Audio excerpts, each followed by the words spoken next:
라인 잘 맞는 게 중요해요. 그러니까 기본적으로 문선은 일반적으로 6전 네. 12T로 네네. 높이를 재단을 하고 여기는 261이니까 네. 마이너스 9mm MD를 쓰는데 그냥 10mm라고 표현하자고. 네. 10mm 빼면 251이잖아. 네. 매지가 자동으로 생기는 거지. 여기는 266이니까 네. 256으로 하면 자동으로 매지가 생기는 거지. 네. 자, 이 칸을 기준으로 내가 좌측이고 우측이잖아. 네. 좌측이 251.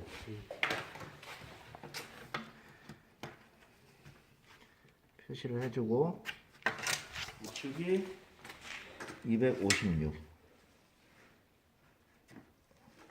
표시를 해주고 이럴 때 저 스킬이 또 유용하게 활용돼요. 왜냐면 저 테이블톱으로는 반드라인밖에 켤 수가 없는데 물론 사선도 가능은 한데 아, 예. 시간이 좀 걸려. 조기대를 받고 다시 또 밀고 하려면 그래서 이거는 좌우측 꼭지점만 맞춰주면 기준점만 맞춰주면 그대로 커팅할 수가 있는 거지. 네. 눌러서 사선형으로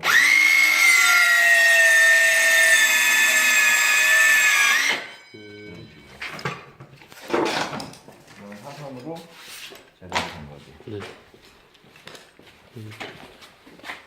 자, 이 상태에서 대보면 매지가 10mm, 10mm. 아, 딱 맞네. 그 다음 양쪽으로 나가는 거는 이 꼭지점 있지. 네네. 여기서 이 꼭지점.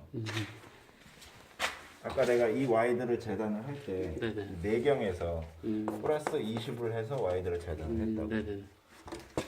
이게 맞으면 음. 근데 문선을 먼저 박아버리면 네. 문선이 올라갈 수도 있고 네. 그 다음에 람마를 박으면 또 삐뚤삐뚤해지는 경우가 많아. 람마를 먼저 박아주는. 그게 가재단이야 현재. 왜냐 이 문틀은 우리가 지금 수평을 맞췄잖아. 네네. 그렇지? 근데 이 천장은 수평이 맞을 수도 있고 안 맞을 수도 있어. 그렇죠. 그렇지? 여기서 매지 9mm 띄고 이 몰딩까지 딱 붙어야 되고 여기도 9mm 띄고 딱 붙어야 되고 네. 그걸 확인을 해보는 거지. 이렇게 딱 붙인 상태에서 이게 얼마 정도나 차이가 나나. 잠깐만 조금 더 날릴게. 눈에 보기 쉽게.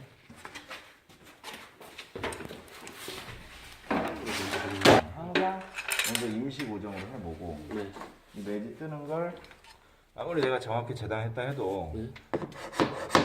조금씩 차이 날 수가 있단 말이야. 네. 그러면 반반 나눠주면 시각적으로 잘 맞아 떨어지는 게 되는 거지. 그리고 위로 밀착됐는지 잘 확인하고. 네. 자,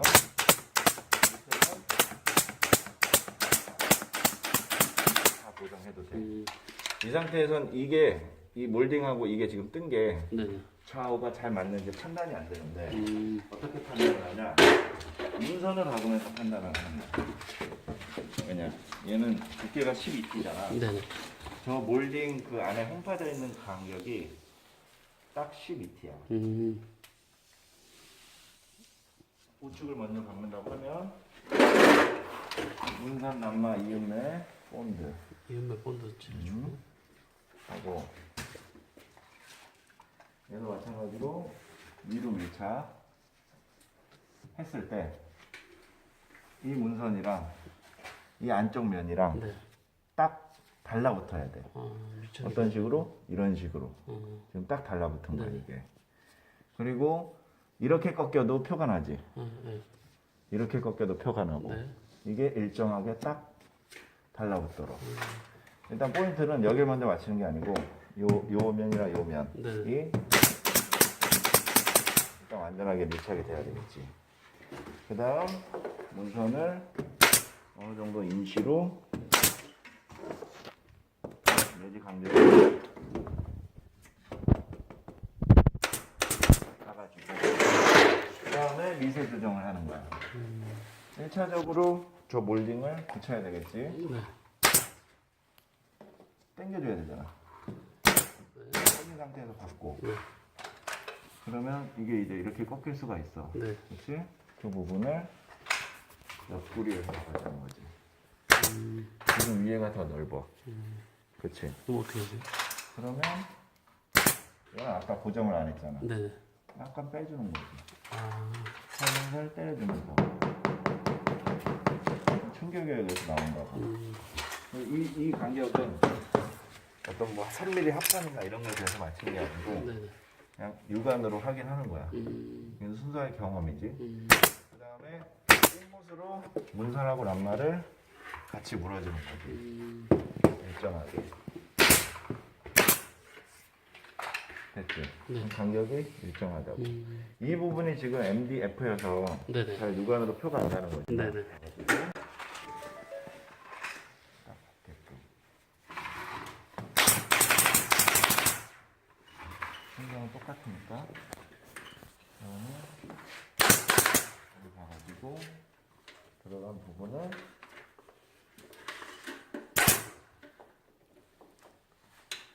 이렇게 들어갔다 나갔다 하잖아. 네. 이 부분을 이거 해주는 거지. 딱만 해줘도 본드칠을 해놨기 때문에 이제 쫀쫀하게 굽는 거야. 사선으로 맞물리게 하는 거고. 그렇지.